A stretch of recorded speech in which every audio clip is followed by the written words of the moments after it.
경제가 어려울 때는 과감하게 돈을 풀고 경기가 과열됐을 때는 돈을 빼는 게 중앙은행이 할 일이다. 그게 지금까지 계속되고 있잖아요. 지금. 네.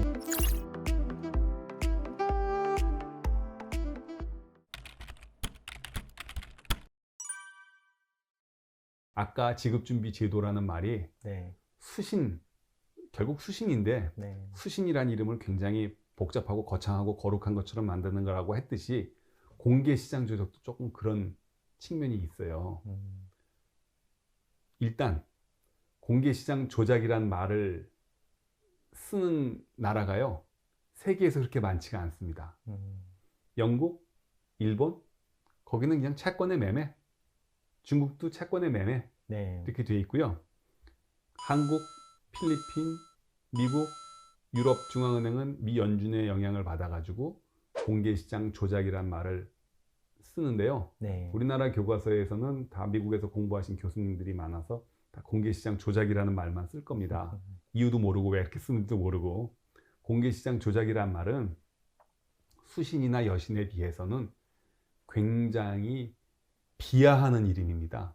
채권의 매매를 굉장히 좀 비하하는 오퍼레이션 자체가. 예. 그러면 미국은 왜 공개시장 조작을 비하했을까요? 그게 이제 질문이 이제 하나 생길 수 있지 않겠어요? 그때 당시에 연준 20세기 초반에 미국이 중앙은행을 만들 때는 우리 중앙은행 만드는 것 자체에 대해서 반대하는 사람도 많았지만 예. 중앙은행이 무엇을 할 것이냐에 대한 그 철학이 사람마다 여당 야당의 생각이 달랐어요. 은행이면 예금 받고 대출하고 수신 여신만 해라. 그것만 네. 하는 거지. 지네가 뭔데 채권을 사고 팔어? 네. 그건 증권사가 하는 거 아니야? 이런 말이 붙어가지고 네. 그런 생각이 있어가지고 오케이, 채권을 사고 파는 거는 오퍼레이션이다. 어쩌다 한번 가끔 일어나는 일, 혹시 할 수도 있다 하는 여분으로 주는 개념이었고요. 응급조치 같은 그렇죠. 예. 그리고 그 대신에 그 미국과 유럽 사이에 대서양을 건너서 두 양쪽 대륙이 그 달러 가치를 안정시키기 위해서 금화를 유럽에서 수출하거나 수입할 수도 있는 일. 그래서 공개시장 조작은 사실은 채권의 매매보다는 금의 매매가 훨씬 또 예. 그 외환의 매매가 훨씬 더 의미가 강했어요. 그리고 그러니까 그건 뭐 1년에 한 번 정도 할까 말까 하는 일이잖아요. 네. 그래서 이제 공개시장 조작이란 말을 이제 붙이게 됐는데, 법을 만들 때 채권을 사고 파는 거는 아주 이례적이고 어쩔 수 없이 하기는 하지만 좋은 일은 아니야, 이런 개념이 있었기 때문에 1차 세계대전이 끝나고 난 다음에 대공황이 찾아왔을 때 미국 사람들은 이건 당연한 일이야. 경기가 나빠지면 통화량이 줄어들고 중앙은행은 할 일이 없는 게 당연하지. 뭘 지네들이 뭘 한다고 그래? 가만히 있는 거 당연한 거 아니야? 대통령이 임명한 7사람들은 그렇게 생각했고요. 네. 그때 금융인, 그때 뉴욕 연준 총재였던 벤자민 스트롱이라는 사람은 정말 똑똑한 사람이었어요. 스트롱이라는 사람이 무슨 소리야, 이럴 때일수록 선제적으로 채권을 사고 팔면 예상치도 못하게 경기가 나빴을 때 돈이 풀려가지고 경기가 빨리 회복이 되고, 거꾸로 경기가 너무 과열되면 채권을 우리가 팔아가지고 유동성을 흡수하면 경기는 안정으로 돌아와 해서, 지금의 시각에서 보면 통화주의적인 시각을 갖고 있었고 선제적인 통화관리의 개념을 처음으로 갖고 있었는데, 시대를 너무 앞서가는 바람에 이 사람이 대통령이 임명한 7명의 연준 위원들하고 굉장히 트러블을 많이 겪게 돼요. 그래서 하지 말라는 일을 왜 자꾸 네가 해? 해가지고 트러블이 이제 많았어요. 아까 이제 하나 얘기가 빼뜨렸는데, 공개시장 조작은 그렇게 하찮은 일이었었으니까 법에 누가 정하도록 했겠습니까? 당연히 대통령이 임명한 7명이 아니고 네.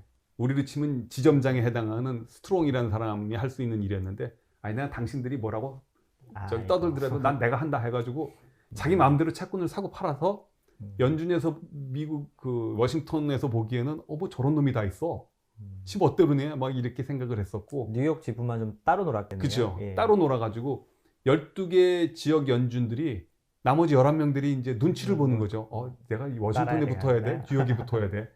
그 트러블이 많이 생겼었어요. 결국은 대공황이 끝나면서 결국은 스트롱이 옳았는데 법률적인 근거는 좀 약했어. 아, 그래가지고 35년에 연준법을 고치면서 FOMC라고 그러는 것을 만든다. 아, 그때 시작됐군요. 거기는 네. 대통령이 임명한 7명과 민간이 임명한 12명이 같이 참가를 해서 공개시장 조작을 결정한다. 3대 수신 여신 공개시장 조작 이 3개 중에서 유독 공개시장 조작만은 7명의 대통령이 임명한 사람이 아닌 다른 12명이 추가가 돼가지고 정한다. 이렇게 이제 만든 것이죠. 그래서 공개시장 조작이 처음에 이것이 법을 만들 때는 가장 하찮은 일이라서 조작이라는 이름을 붙였는데 지금에 와서는 가장 중요한 일이 돼가지고 12명 플러스 7명, 22명이 결정을 하는 그런 일이 돼버린 거죠. 그래서 12명 플러스 7명이면 19명. 19명. 아, 예. 아, 제가 예, 예. 추가로 3명이 다르게 들어가나 잠깐 예. 생각했습니다. 네. 그러니까 많은 사람들이 이제 음. 이제 공개시장 조작을 가장 중요한 일로 생각하게 된 게 바로 거기서 생긴 거죠. 그러면 그때도 연준법에 물가 안정이라는 목표가 있었나요? 아니면 저게 개정되면서 같이 들어간 건가요? 물가 안정은 그 원래부터 있었던 것이죠. 그러니까 그거는 들어갈 수밖에 없는 게 예. 그 현대자동차가 현대자동차의 품질을 잘 유지해야 되듯이 중앙은행이라면 자기가 만드는 돈의 가치는 유지해야 되잖아요. 네, 네. 그러니까 물가 안정, 중앙은행이 물가 안정을 강조하는 것은 그 경찰이 치안을 강조하는 거랑 똑같은 거죠. 당연히 들어갈 수밖에 없었는데 어떻게 하는 것이 물가 안정이냐에 대해서는 생각이 달랐던 거죠. 아, 예. 옛날에는 경기가 나쁘면 물가가 떨어지고 고용이 나빠지는 건 당연한 거 아니야? 그러면 대체 뭘 어떻게 하라는 얘기야? 안정이랑 충돌하는 예. 예, 개념을 예. 가지고 있었네요. 예. 그냥 세상 따라 움직이는 게 안정된 거라고 보는 것이고 예. 통화주의자들은 그게 아니고 파로 계속 가는 게 버퍼를 유지시켜줘야 그치, 된다라는 예. 개념이죠. 그게 이제 요즘에 이제 생각인 거고 좀 달라진 것인데 그렇게 해서 이제 우리가 공개시장 조작까지 이제 끝마치게 됐는데 이 사람이 제가 그 중앙은행 지금 27년째 다니면서 가장 흥미롭게 바라보는 사람입니다. 벤자민 스트롱이라는 사람인데 인상도 엄청 스트롱하게 생겼네요. 일단 잘생기고 스트롱하게 생기지 않았어요? 네. 벤자민 스트롱이 뉴욕 연준 의장으로 있었을 때 뉴욕 타임즈 타이틀이 그런 게 있었어요. 미스터 스트롱 이즈 투 스트롱. 아. 이 사람이 프린스턴 대학에 합격을 했는데 돈이 없어가지고 그 대학을 못 가요. 네. 그래서 무엇을 했느냐? JP 모건의 가방 못지라고 그러죠. 수행비서. 네. 가방 들어주고 문 열어주고 하는데 너무 똑똑한 거예요.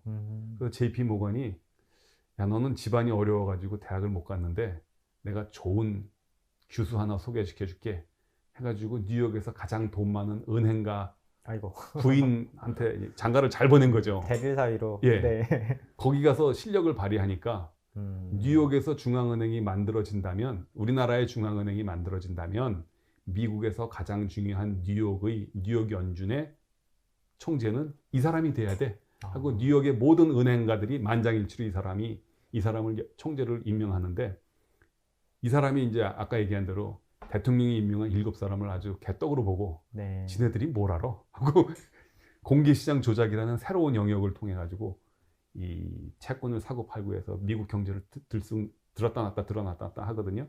근데 이 사람이 아까 얘기한 대로 어렸을 때 가난해가지고 어렸을 때 못 먹고 못 자라서요. 폐결핵에 걸려요.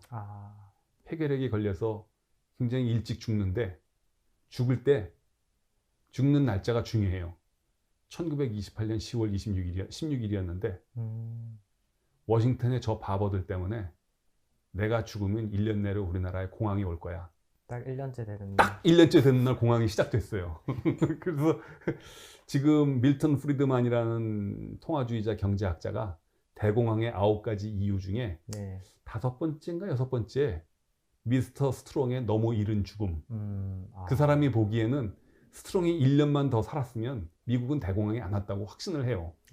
그 정도로 정말 중요한 대단한 사람인데 사람이네요. 예. 예. 결국 미국 의회는 스트롱이 옳았다. 그렇기 때문에 그가 하려고 했던 FOMC라는 걸 만들자. 그래서 지금 움직이고 있는데 거기에는 스트롱의 그 철학이 들어가 있는 거죠. 그 중앙은행은 가만히 있는 게 능사가 아니고 경제가 어려울 때는 과감하게 돈을 풀고 경기가 과열됐을 때는 돈을 빼는 게 중앙은행이 할 일이다. 그게 지금까지 계속되고 있잖아요. 지금 예. 코로나 위기든 글로벌 위기든 양적 완화를 하고 뭐를 해야 된다는 이 생각이 미스터 스트롱이 있기 전에는 전혀 미국에서 통하지 않았던 생각이었던 거죠. 스트롱이랑 케인즈가 서로 상호 보완적으로 이론적인 토대를 어느 정도 마련해 줬다고 볼 수도 있을까요? 그렇죠. 두 사람의 공통점은 적극적인 개입주의자죠. 예. 예. 물론 케인즈는 재정 정책을 강조했고 이 사람은 금융 정책을 강조했는데 사태가 터지기 전에 먼저 개입해서 그 문제를 최소화한다 네. 하는 그런 면에서는 생각이 같았다고 볼 수 있습니다. 최종 대부자는 그야말로 대부니까 예. 여신의 일부분이죠. 크게 네. 보면 중앙은행이 하고 있는 3대 기능 중에 여신하고 관계가 되는데 이게 특별히 중요한 이유는